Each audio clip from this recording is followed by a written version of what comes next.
আমি অত্যন্ত দ্ব্যর্থহীনভাবে বলতে চাই, রাষ্ট্রকে, সরকারকে, সরকার দলের সমস্ত কর্মীদেরকে, জনগণকে এবং প্রশাসনকে সতর্ক করতে চাই।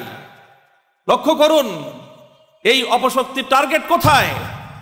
তারা আজকে শুধু আমির হেফাজতের বিরুদ্ধে এক হাত নেয়নি, তারা শুধু হেফাজতে ইসলামের বিরুদ্ধে অ্যাকশন নেয়নি, তারা বরং বাংলাদেশের সরকার এবং বাংলাদেশের বিরুদ্ধে ষড়যন্ত্রে মাঠে নেমেছে।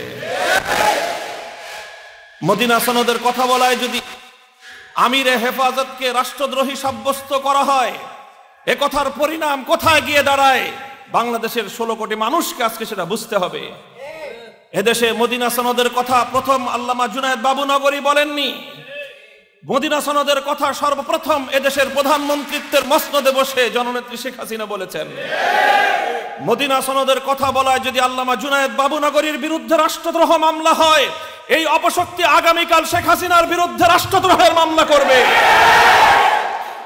আজ আমরা যারা এই অপশক্তির বিরুদ্ধে মাঠে অবতীর্ণ হয়েছি, যারা শেখ হাসিনার আনুগত্য করো, যারা শেখ হাসিনার নেতৃত্ব মেনে বাংলাদেশের রাজনীতি করো, তোমরা যদি এখন বগল বাজাও, তোমরা যদি এখন হাতে তালি মারো, তোমরা যদি মুক্তিযুদ্ধ মঞ্চ নামক বাংলাদেশ বিরোধী অপচক্রকে যদি আশকারা দাও, সেদিনের জন্য অপেক্ষা করো যেদিন তারা শেখ হাসিনার বিরুদ্ধে রাষ্ট্রদ্রোহের মামলা করবে।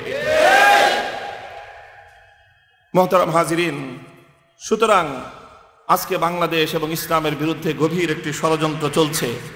এই ষড়যন্ত্রের বিষয়ে আমাদেরকে জাতির সামনে সুন্দরভাবে সঠিক উপায়ে আমাদের কথা তুলে ধরতে হবে। যারা বুঝে না তাদেরকে বোঝাতে হবে যে বাবু, এটা শুধুমাত্র আলেম সমাজের বিরুদ্ধাচারী নয়, এরা শুধু হেফাজতে ইসলামের বিরুদ্ধাচারী নয়, এরা তাদেরও বিরুদ্ধে যারা মদিনা সনদের কথা বলে।